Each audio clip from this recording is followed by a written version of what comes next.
حالات سے حالات کبھی نہیں سدھرا کرتے میرے دوستو، حالات تو اعمال سے سدھرا کرتے ہیں، حالات اعمال سے منع کرتے ہیں، حالات سے کبھی نہیں منع کرتے، اس کا کوئی تعلق نہیں۔ اس لیے اپنے حالات کو بنانے کے لیے انبیاء علیہم السلام والا راستہ اختیار کرنا پڑتا ہے۔ انبیاء علیہم السلام کا راستہ کیا ہے؟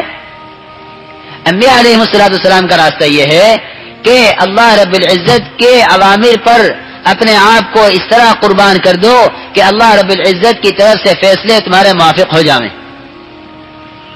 جیسے زمین سے آسمان کی طرف، جیسے اعمال زمین سے آسمانوں کی طرف جاتے ہیں، اللہ رب العزت کی طرف سے فیصلے آسمانوں سے ویسے ہی آتے ہیں۔ اللہ کی طرف سے فیصلے آسمانوں سے ویسے ہی آتے ہیں، جیسے زمین سے فیصلے اعمال جائیں گے آسمان کی طرف۔ اگر اعمال جا رہے ہیں اللہ کی رضا والے تو فیصلے آئیں گے انسانوں کی رضا والے، اگر اعمال جا رہے ہیں اللہ کی ناراضگی والے تو اللہ کی طرف سے فیصلے آئیں گے انسانوں کی ناراضگی والے۔ یہ ترتیب ہے۔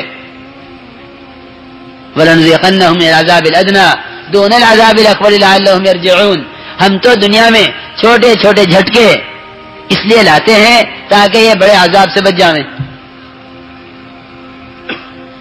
دیکھو، تاجر کو اس کی تجارت میں، زمیندار کو اس کے زمینداری میں، ملازم کو اس کی ملازمت میں جو جھٹکے لگ رہے ہیں وہ صبح شام لگتے ہیں۔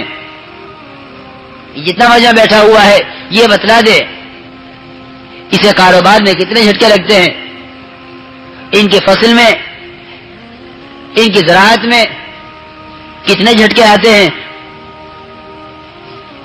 کہ سیلاب آیا صاف کر گیا، ٹڈیاں آئیں وہ صاف کر گئیں، طوفان آیا وہ صاف کر گیا، کیڑا لگ گیا وہ صاف کر گیا۔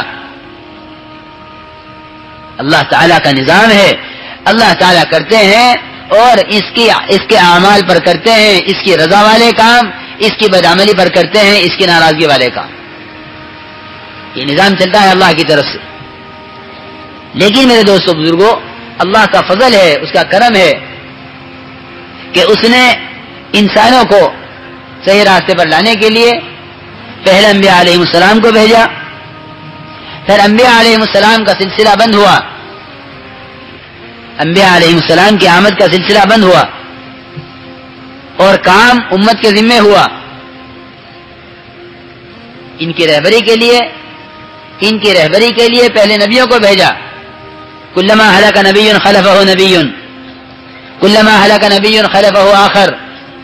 ایک نبی تو دوسرے نبی آ جاتے، وہ کام کر کے جاتے تو ان کے بعد دوسرے نبی آ جاتے۔ اس طرح نبیوں کا سلسلہ حضرت آدم علیہ السلام سے جناب رسول اللہ صلی اللہ علیہ وسلم تک، خاتم الانبیاء تک، اس طرح نبیوں کی آمد کا سلسلہ چلتا رہا۔ پھر اللہ نے اس امت کی رہبری کے لیے کام اس کے ذمے کیا کہ امت کی رہبری کے لیے قیامت تک نبوت والا کام ہے۔ لیکن اس کے علاوہ امت کی رہبری کے لیے اللہ تعالی ہر نقشے کے اندر حالات لاتے ہیں، ہر نقشے میں حالات لاتے ہیں۔ زمینداروں میں بھی حالات لاتے ہیں، ملازموں میں بھی حالات لاتے ہیں، اللہ رب العزت تاجروں میں بھی حالات لاتے ہیں۔ یہ حالات کیوں لاتے ہیں؟ کیونکہ یہ حالات اس لیے لاتے ہیں تاکہ تم غلط راستوں سے بچ جاؤ اور غلط راستے چھوڑ دو۔ ایمان والے کے لیے حالات اس کی رہبری کے لیے ہوتے ہیں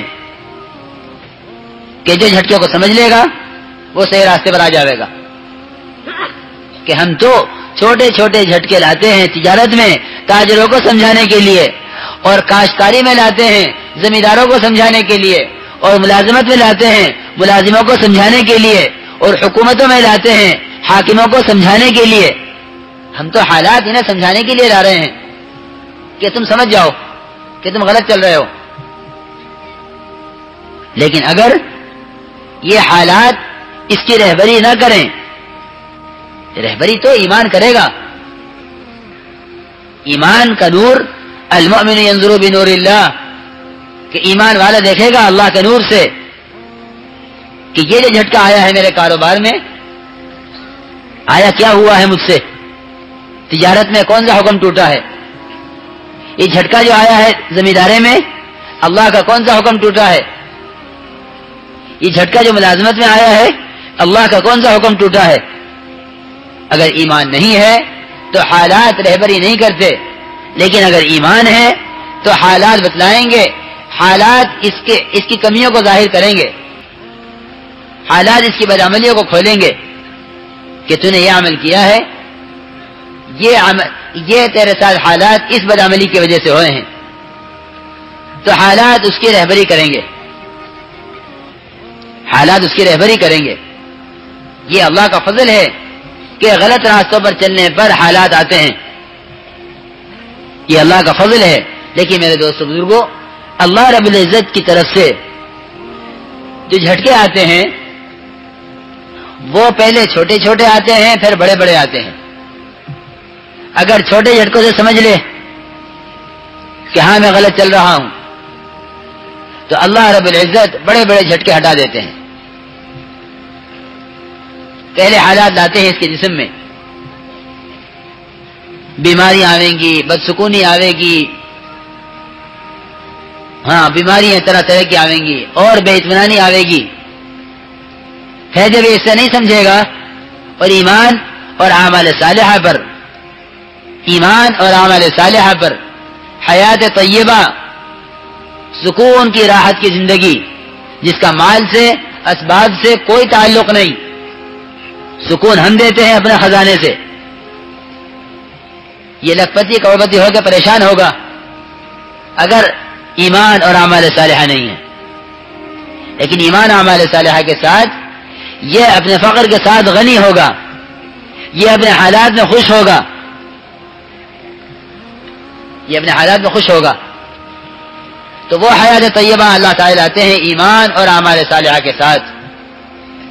من عمل صالحا من ذکر او انثى وهو مؤمن فلنحيينه حیاتا طیبہ، کہ ہم حیات طیبہ لاتے ہیں ایمان اور اعمال صالحہ کے ساتھ۔ جب ایمان اور اعمال صالحہ انسانوں کی زندگیوں سے نکل جاتے ہیں تو پھر اس کے بدلے میں معیشت ضنکا کہ بدمزہ زندگی آتی ہے، کہ جس میں آدمیوں کا نہ چین ہے نہ سکون ہے، بلکہ یہ چین اور سکون ختم ہونے کے بعد پھر اللہ رب العزت حالات اس سے باہر کے بگاڑتے ہیں، کہ یہ دکان گئی، وہ دکان گئی، وہ مکان گیا، وہ زمیندارہ گیا۔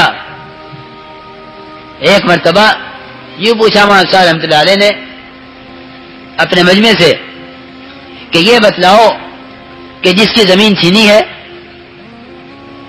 جس کی زمین چھین لی گئی، وہ ظالم ہے یا جس نے زمین چھینی ہے وہ ظالم ہے؟ زمین چھیننے والا ظالم ہے، زمین قبضانے والا ظالم ہے، یا جس کی زمین قبضائی گئی ہے وہ ظالم ہے؟ بتلاؤ کون ظالم ہے دونوں میں؟ تو مجمع نے کہا کہ حضرت ظالم وہ ہے جس نے زمین قبضائی ہے، اور مظلوم وہ ہے جس کی زمین چھینی گئی ہے۔ مولانا صاحب رحمۃ اللہ نے فرمایا میں یہی بات تم لوگوں کے اندر سے نکالنا چاہتا ہوں کہ یوں سمجھ لو کہ جس کی زمین قبضائی گئی ہے وہ ظالم ہے، ظالم وہ ہے جس کی زمین قبضائی گئی، ظالم وہ ہے جس کی دکان میں آگ لگا دی گئی، ظالم وہ ہے جس کے مکان پر قبضہ کر لیا گیا۔ کیوں؟ اس لیے کہ انسان کسی پر ظلم کر دے اس کو تو ظلم کہا جا رہا ہے، لیکن یہ اللہ تعالیٰ کے اوامر کو توڑے اور اللہ اس کی سزا میں اس پر کسی کو مسلط کر دے، یہ اپنے آپ کو ظالم نہیں کہتا۔ وما ظلمناہم ولکن کانوا هم الظالمین، ظلم ہم نے نہیں کیا ان پر، یہ تو خود ہی اپنے اوپر ظلم کرنے والے ہیں۔